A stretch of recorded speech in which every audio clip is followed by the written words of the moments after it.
let's check them off. Miami Beach Pride, Pride Fort Lauderdale, Stonewall Pride. These are the gigantic South Florida events that are the epitome of queer celebrations with giant parades, festivals, celebrity concerts, and big price tags. But when was the last time you did something, I don't know, more grassroots? An old-fashioned kind of pride parade that maybe we went to 25 years ago that might have only lasted several, 3, 4, 5 blocks and feature hometown performers or other people that we all thought were fun to be on the main stage, and to celebrate the best of a community's representation of what LGBTQ was really all about. Well, that is exactly what is going to be happening in Miami Shores on Sunday, October 22nd from 4 p.m. to 8 p.m. Even the time sounds strange to me. And it's going to happen for Coming Out Day as a celebration at Shores Pride, Miami Shores' community, Shores Pride 2023 in the city of Miami Shores. It's going to be held at Miami Shores Recreation Field, and the parade will begin at Grand Concourse and Northeast 4th Avenue. Shores Pride, of course, hometown grassroots pride, it's free. And to talk more about Pride and the community that they represent and what they will be doing, we've invited 2 esteemed personalities and residents of Miami Shores, Giselle Kovac and Joseph Rea. Thank you both for being with us at Unapologetically Queer. How exciting. I'm a longtime jaded homosexual queer person. And I don't think I've been to a grassroots pride celebration in, I can't remember how long it's been. Tell us about what y'all are doing in Miami Shores. We created Shores Pride last year. There were 4 of us on the original board. And we did it largely in response to what's been going on in our state politically.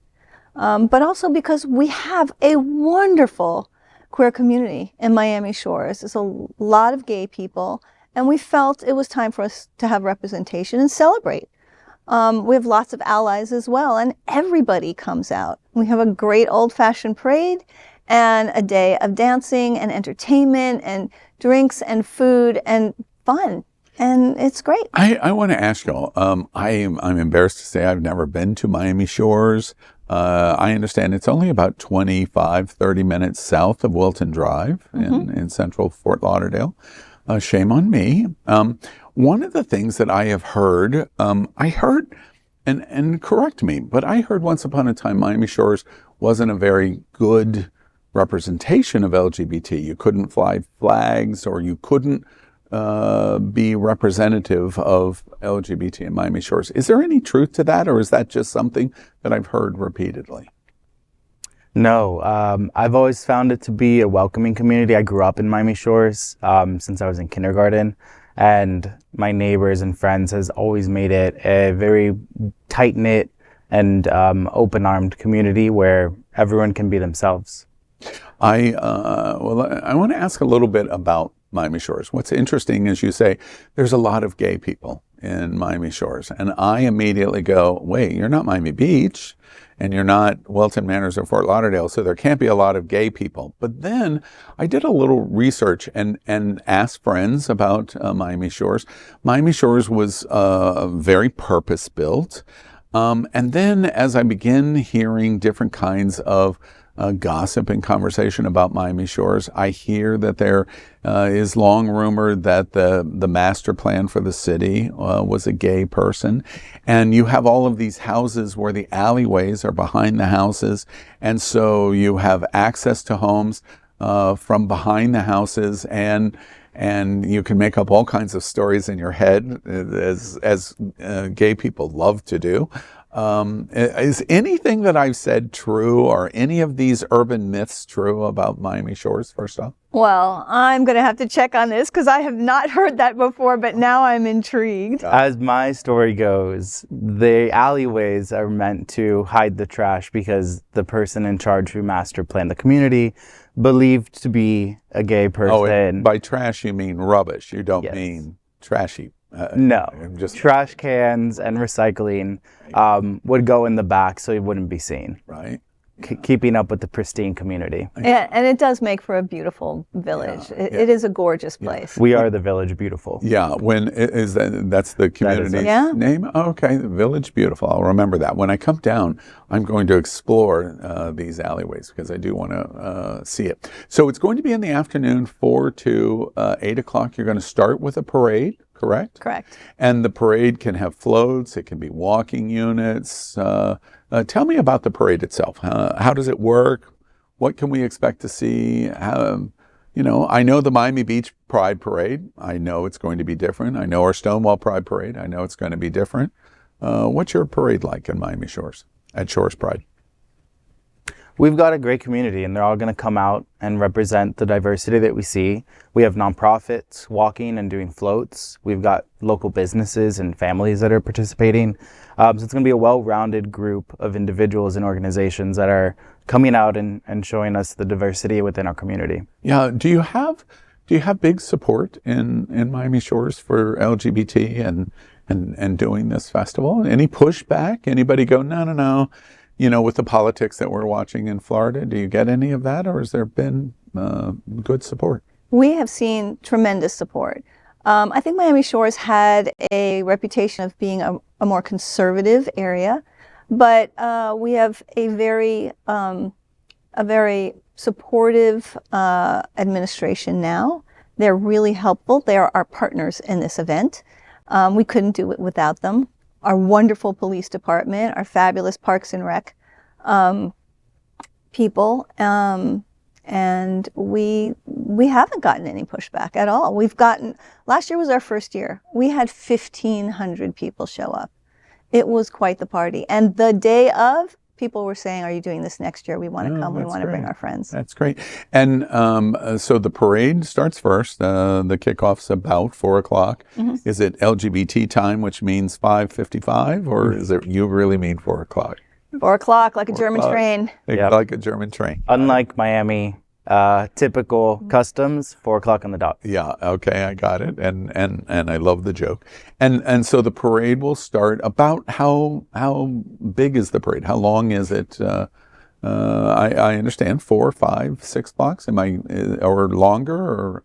The route is about 6 blocks. That's about it. Yeah. We'll end up from Northeast 4th until the Recreation Center, which is on about 8th Avenue. Yeah. And if you show up, I'm just curious. I come I come next Sunday to the parade. If I wanted to walk in the parade, am I allowed to walk in the parade, or do I have to do something to register in advance? How does that work? We do have registration, but I'm not going to stop you. Yes. Just get in the parade. Yeah, You can visit shorespride.org to register as a float walker or a float or a walker. Yeah. Okay. Or a bike rider. Or a bike rider. You can ride in the parade.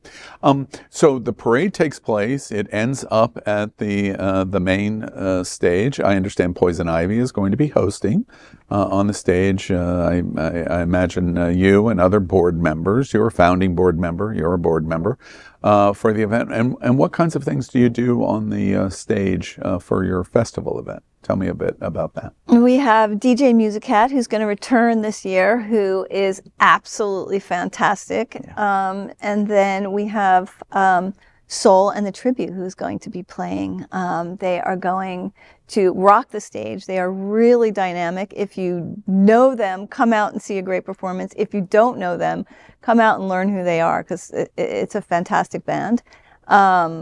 And we will have our lovely, fabulous family of drag queens to come out and entertain as well. And now, when we did, let's talk about the politics a minute. I know Hamburger Mary's in Orlando right now has got the state on the stay of the really despicable kind of legislation that happened in the spring to drag queens, and it's on pause from the federal court.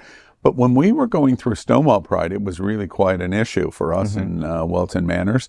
A number of months have gone by and the stay is still in place. But was Miami Shores worried at all in terms of the public nature of drag queen performances and apparently they're destroying the world and our communities and everything else. Did y'all worry about that at all at Miami Shores?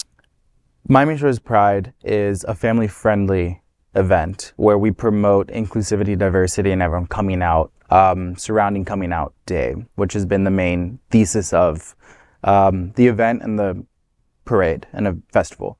Our main focus is to raise funds for the Point Foundation with our scholarship, the Miami Shores Pride Scholarship Fund, as well as Safe Schools South Florida.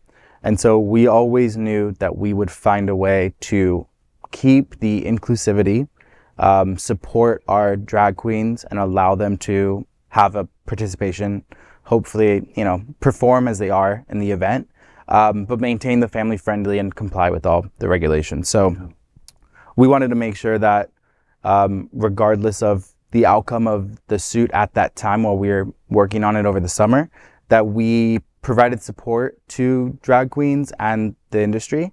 So we came up with merch, t-shirts that we're selling with one of our performers last year, Adora. She's on our t-shirt called Drag is Art.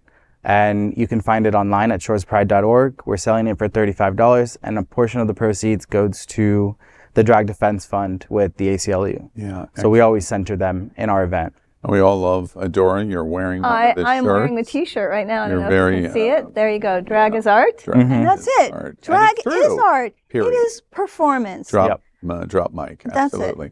And one of the other things that I wanted to ask about is you got the Miami-Dade County Mayor, Daniela Cava-Levine, as your Grand Marshal. That was kind of in this kind of grassroots pride and parade that is developing in Miami Shores. How did you get her to come to the parade and to be the Grand Marshal? That is kind of a surprise to me. How did you accomplish that? She loves what we do. Yeah. And she is a grassroots mayor. She cares about communities like ours. She cares about people. She's personable, and she's sincere and genuine. And we felt that was completely in accordance with what we're doing, and she felt the same way. Yeah, so it's really an interesting twist on what's going on at Shores Pride. The other thing that was of interest to me is the idea that you're celebrating National Coming Out Day. And tell us about why did you do that? Why did you decide you wanted to embrace the coming out? Coming out is a principal theme of Shores Pride, and the celebration of coming out. What was the decision making? Why focus attention on coming out for especially young, but doesn't have to be young, LGBT people? Why did you do that? We have an incredibly diverse community, and we have incredibly important significance in the Coming Out Day, where the first Coming Out Day in 1987 with the march in Washington to support people suffering from AIDS and the lack of response from the administration, to come out as you are, to be who you are, and to promote everyone's inclusivity. That theme ran true to what we were trying to accomplish and promote and showcase within Miami Shores.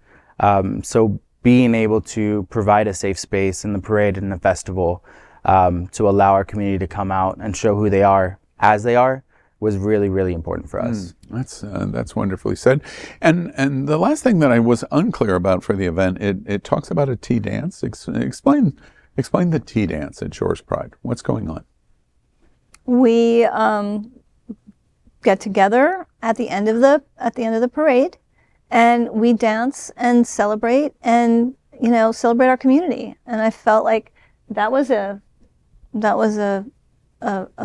theme that is inherent in the gay community, and we wanted that same kind of feeling. I was just in P-Town, and we were going to tea dances every day, and I thought, this is what it feels like in Miami Shores, for everybody to come out, to socialize, to talk with your neighbors, to meet new people, and to dance and celebrate to great music. And it's done in a park, in the street. Where's this tea dance done? It's in the fields, behind the rec center, where kids play, and there's soccer games and stuff on other days, and this is just another day in Miami Shores. We have a fantastic stage that we set up. We have booths and food and drink, and it's a celebration. One last thing I wanted to ask you about that caught my attention. The event is designed to raise funds, especially scholarship. So you bring it back to young people again, and it caught my attention. That guy in North Miami, what's his name? Yeah, I had such a time. Scott something. Oh yeah, Scott Galvin, I remember. And city commissioner there, and Safe Schools South Florida. We're passionate at Hotspots magazine happening out about safe schools in South Florida and the issues that our young LGBT are facing, especially of the last couple of years in Florida. You help raise money for scholarships and programs for young people. Tell us a little bit about that. What does Shores Pride do? In our inaugural year, we set up the Miami Shores Scholarship Fund in partnership with the Point Foundation. So we were able to send a young woman to college with a scholarship for the full year who otherwise could not have started her journey as a nurse anesthetist. So we're looking to continue that and expand on the scholarship fund to send more kids to college, in addition to providing support to Safe Schools' mentorship programs for at-risk youth. And really the drive behind it was, one, staying local, giving back to our immediate community, and two, keeping in mind that the kids in this climate and in this state of Florida are really getting a tough deal. They're having a tough time being who they are in school, maybe being who they are at home, and so providing not only a safe space but the resources and funds to do that and to do what they want is critical. Yeah. And we're also, if I may, we're also partnering with Books and Books. I don't know if you're familiar with them. Of course. And we're doing a banned book giveaway, so that those young people can read the books they're not supposed to be reading, which are books, that are seminal to growing up and to our youth. And the LGBT experience. Well, correct. We applaud that commitment to our young people. So at the end of the day, I guess our fascination with Shores Pride and what Miami Shores is doing, parade and festival. Miami Beach is on the south of you. Wilton Manors in Fort Lauderdale is on the north of you. Are you surprised at our fascination that this kind of grassroots LGBT parade and festival has popped up between the two of us, and we're all excited to see something new and grow? Are you surprised that outside of Little Miami Shores, the big brothers and sisters north and south of you are really excited to see, we're watching something new that's just going to grow and grow and grow? Are you excited about that observation? It was bound to happen. You were bound to find out how fabulous Miami Shores really is. And I cannot wait for you to come down and see what we're doing. That's absolutely true. I love that read. It was a read, but I love it. I'm coming to Miami Shores, as many of us are going to do. It's going to be quite exciting. Sunday, October 22nd. Correct? Parade kicks off at 4 o'clock, and then this tea dance and the stage and the entertainment, and come and dance and celebrate the uniqueness of LGBT. You can get more information. Super simple. Go to shorespride.org. All of the information for the event, the parade, the festival, the merchandise that helps support the scholarship, and other youth programs. Giselle Kovac and Joseph Raha, I pronounced that correct? Rhea, thank you for the correction. Thank you very much for being with us, and we wish you all the success. Miami Shores, the community, Shores Pride 2023 on October 22nd. Everyone, come and support our community.